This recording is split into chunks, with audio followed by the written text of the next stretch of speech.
কখন স্থানীয় সরকার নির্বাচন চায় জামাত, যা জানা গেল। জনগণ চায় স্থানীয় সরকার সচল হোক। আমরাও চাই যে জাতীয় নির্বাচনের আগে আগে স্থানীয় সরকার নির্বাচন হোক। এই কথা বলেছেন জামাতে ইসলাম বাংলাদেশের সেক্রেটারি জেনারেল অধ্যাপক মিয়া গোলাম পারোয়ার। তিনি বলেন যে আমরা আগে স্থানীয় সরকার নির্বাচন চাই। যেখানে বিএনপি বারবার বলছে যে আমরা জাতীয় নির্বাচন আগে যাই, কোনোভাবেই জাতীয় নির্বাচনের আগে স্থানীয় নির্বাচন সম্ভব নয়। এটি নির্বাচন হলে একটি বিভিন্নভাবে বিশৃঙ্খলা সৃষ্টি হবে। অতএব বিএনপি কখনোই চায় না জাতীয় নির্বাচনের আগে স্থানীয় সরকার নির্বাচন হোক। কিন্তু আজকে স্পষ্ট জামাতে ইসলাম বাংলাদেশের সেক্রেটারি জেনারেল গোলাম পারোয়ার তিনি কিন্তু বলেছেন যে আমরা স্থানীয় সরকার নির্বাচন চাই জনগণের ভালোর উদ্দেশ্যে। তিনি বলেন যে সংস্কার ছাড়া সুষ্ঠু নির্বাচন সম্ভব নয়। সংস্কার ছাড়া নির্বাচন করলে সেই নির্বাচন অবাধ ও সুষ্ঠু নির্বাচন হবে না বলে তিনি উল্লেখ করেছেন। এই কারণে এই সরকার যতদিন খুশি তারা একটি সংস্কার পরিচালনা করুক, এটি জামাতে ইসলাম চায় বলে তিনি মন্তব্য করেছেন। কিন্তু তাড়াহুড়া করে যদি একটি নির্বাচন দেয়া যায় তাহলে সবার জন্য অমঙ্গলজনক হবে বলে তিনি উল্লেখ করেছেন। এটি দেশের জনগণের জন্য কখনোই ভালো হবে না বলে এই জামাতে ইসলাম এর সেক্রেটারি বলেছেন। তিনি আরো বলেন, বৃহস্পতিবার 13 ফেব্রুয়ারি সকাল 10টায় আগারগাঁও নির্বাচন ভবনে প্রধান নির্বাচন commissioner CC M Nasir Uddin এবং অন্যান্য নির্বাচন কমিশনের সঙ্গে বৈঠকে বসে জামাতের 6 সদস্যের প্রতিনিধি দল। বৈঠকে এসব কথা বলেন মিয়া গোলাম পারোয়ার। তিনি অলরেডি আগারগাঁও গিয়েছেন এবং নির্বাচন কমিশনের সঙ্গে বসে তারা কিন্তু এই বক্তব্য অলরেডি দিয়েছেন।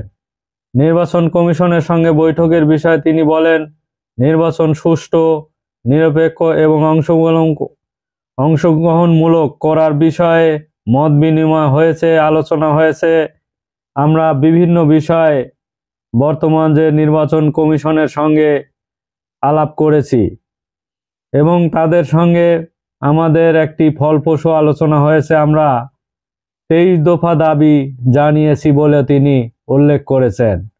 এই জামাতে ইসলামের পক্ষ থেকে 23 দফা দাবি দেওয়া হয়েছে। বিশেষ করে সংস্কার ছাড়া সুষ্ঠু নির্বাচন সম্ভব নয়। সংস্কার ছাড়া নির্বাচন করলে অবাধ সুষ্ঠু নির্বাচন হবে না। জামাত সেই সময় দিতে প্রস্তুত বলে এই সেক্রেটারি জানিয়েছেন। এই নেতা আরো বলেন, জামাত সংখ্যানুপাতিক নির্বাচনের পক্ষে আছে। বাংলাদেশের জন্য এটি প্রয়োজন। সংসদ কার্যকরের জন্য প্রয়োজন, পাশাপাশি প্রবাসী ভোটারদের ভোট দেওয়ার সুযোগ করে দিতে হবে বলে তিনি জানিয়েছেন। এছাড়া রাজনৈতিক দলের নিবন্ধন আইন বিধি কঠোর করা হয়েছে, তা বাতিল করা উচিত বলেও তিনি মনে করেন। তিনি এখানে একটি গুরুত্বপূর্ণ কথা উল্লেখ করেছেন যে বিভিন্ন যে রাজনৈতিক দলকে নিবন্ধন দেওয়া হয়, এই নিবন্ধনের নিয়ম কানুন খুব কঠিন করা হয়েছে। এটি বাতিল করে প্রত্যেকটা দলের জন্য তাহলে রাজনীতি করার পথ সুগম হবে বলেও তিনি উল্লেখ করেছেন যে নির্বাচন যে ব্যবস্থা, এই নিবন্ধন দেওয়ার যে ব্যবস্থা, এটি উন্নতি করতে হবে এবং আগের যে নিয়ম এটি বাতিল করা উচিত বলে তারা মন্তব্য দিয়েছেন।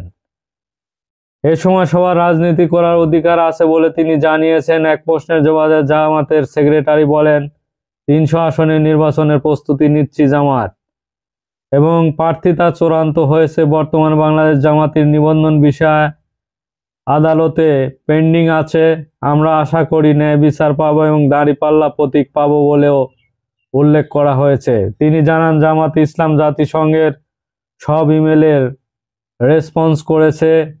একাদশ জাতীয় সংসদ নির্বাচনের আগে K M Nurul Huda commission দলটি নিবন্ধন বাতিল করে প্রজ্ঞাপন জারি করে এবং তৎকালীন ইসি সচিব মোহাম্মদ হেলাল উদ্দিন আহমেদ 2018 সালে 28 অক্টোবর স্বাক্ষরিত প্রজ্ঞাপন বলা হয় 2008 সালে 4 নভেম্বর দলটিকে গণপ্রতিনিধিত্ব আদেশ অনুযায়ী নিবন্ধন দেওয়া হয়েছিল। দলটির নিবন্ধন নম্বর পেয়েছিল 14, কিন্তু একটি মামলার রায় হাইকোর্ট 2013 সালে দলটির নিবন্ধন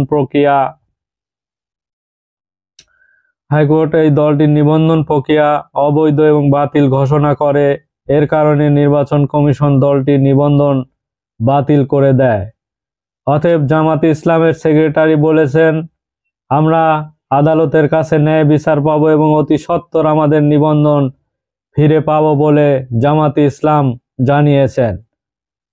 এবং বিএনপির সাথে তাদের একটি বিশেষ অন্তর্দ্বন্দ্ব চলছে। বিএনপি চায় আগে জাতীয় নির্বাচন, কিন্তু এই জামাতে ইসলাম বাংলাদেশ চায় আগে স্থানীয় নির্বাচন।